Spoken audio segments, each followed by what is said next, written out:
Hello, this is Dinah Lane from Harwich Channel 18, and I'm here today with Bernadette Waystack of the Harwich Cultural Council. She is the chair, and she is here to fill us in on all things that artists and others who might wish to apply for Arts Council grants need to do.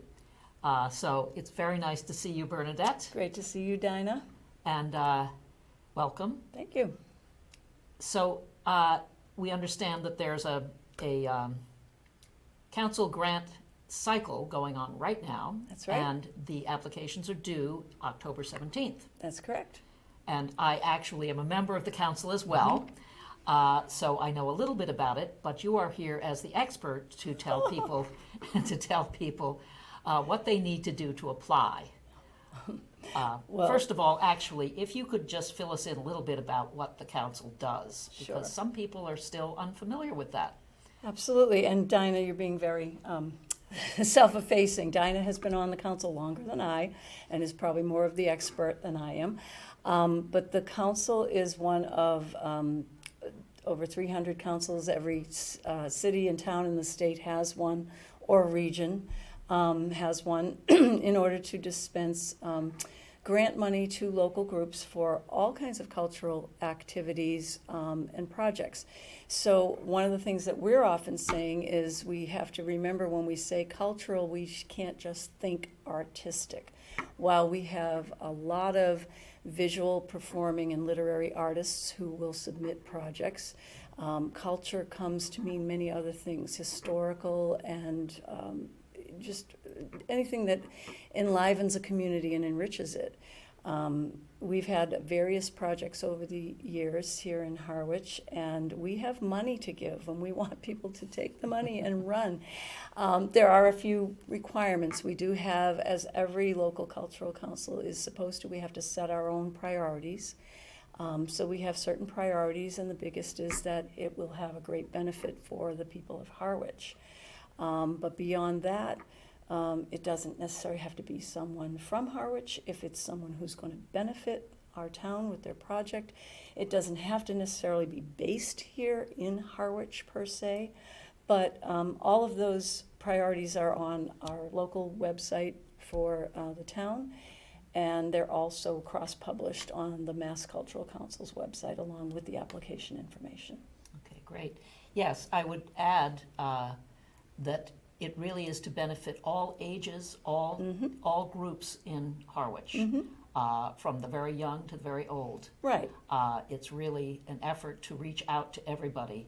Exactly. Anyone who is willing to help engage the people of Harwich in a cultural pursuit Right. is welcome to And apply. just to clarify, it doesn't mean every project has to be multi-generational, but that we No. have room for and a broad spectrum. That's right, Yeah. and as decisions are made by the council, it is generally, we attempt to spread the wealth. Yes, exactly. Yep, okay, great. Yes, so you have described what the council does, and you want to talk a little bit about the specifics of how people would go about applying, Sure. where they would look. Yeah. What's different now is that all applications for a couple of years have been online only. I actually don't think that was just a COVID decision. But it used to be that you could get or did get a paper application and download it and send it off. They have made the move to all online, which I know can be a little bit of a challenge for some folks, but you can reach out to me or anyone on the council for additional information if you don't find what you're looking for online.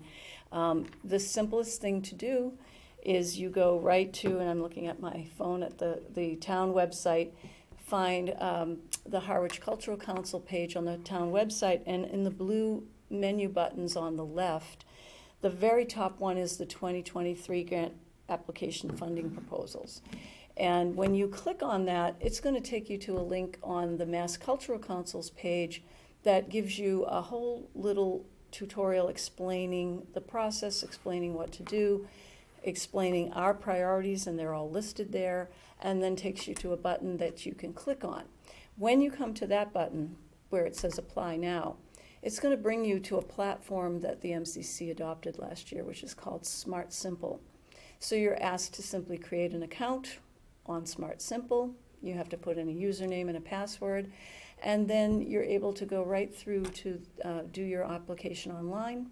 When you feel that it's ready to go, you can submit it, and then it will go into what's called a panel book. And on Monday, October 17th at 11:59, the deadline closes, and after that, they will issue the panel book, and we will have that, and we will begin to look at the applications and make our deliberations about awarding the money. Yes, and it's important to know that one can start an application and then complete it later. There Yes. is an option on that program to be able to Right. stop and start several times. Yep. So one doesn't need to feel that the minute they press that button, they're on the clock. Right, that's an important point, yes. It's in draft form until you officially submit That's it. right, that's Yeah. right. And we would not be taking it up on the council until October 17th, after October 17th, the Right. deadline. Yeah, we have an ability, all the council members have accounts, and we have the ability to look, so we can kind of monitor and see how many have come in at any certain point, but we won't see all the details and begin to deliberate on that until our meeting in November. And then usually the discussions and decisions are made during December, and in January sometime is when we announce. Exactly. We have deadlines with the MCC that we have to follow, and we, typically it always falls that the closure is, it's usually October 15th, but because the 15th is on a Saturday this year, you get a little extra time. And then we have our 2 meetings in November and December where we do all of the bulk of the deliberations and the awarding.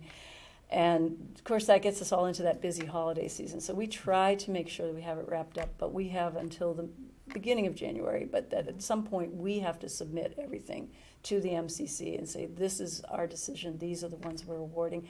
And it's a reimbursement-based grant. So that means that whatever costs might be involved in the project will be laid out up front by the people doing it, but then they will be reimbursed fully if approved. That's right. So we certainly hope that people will take advantage of this program. And as Bernadette said, we have money to give away. And please, please, please take advantage of it if you can. And help the whole community of Harwich in the process. Yep, and by the way, if anyone is interested in joining us on the council and helping us to make these decisions, we are a council presently of 7, but we can have as many as 9 members on the council. So if you live in Harwich and you have some interest in culture and cultural affairs and you would like to join us on the council, we would welcome 2 more members. It's always great to have a strong, full council and a range of people on it. And same thing there, if you're interested, you can contact the town hall. The selectmen are the ones who make the decisions on this. If you go to the town website, you will find the place where you can apply for the Citizens Advisory Board, or I forget what it's called, but you can find there the place where you can apply and write a letter of intent for your interest to be on the council. That goes directly to the Board of Selectmen, and their interview committee will eventually set up interviews and meet with people to see about getting them to join us on the council. Yes, yes, so absolutely. We welcome new members, and I hope you will join us at some point, either as an applicant or as a member. Thank you so much. This is Dinah Lane from Channel 18.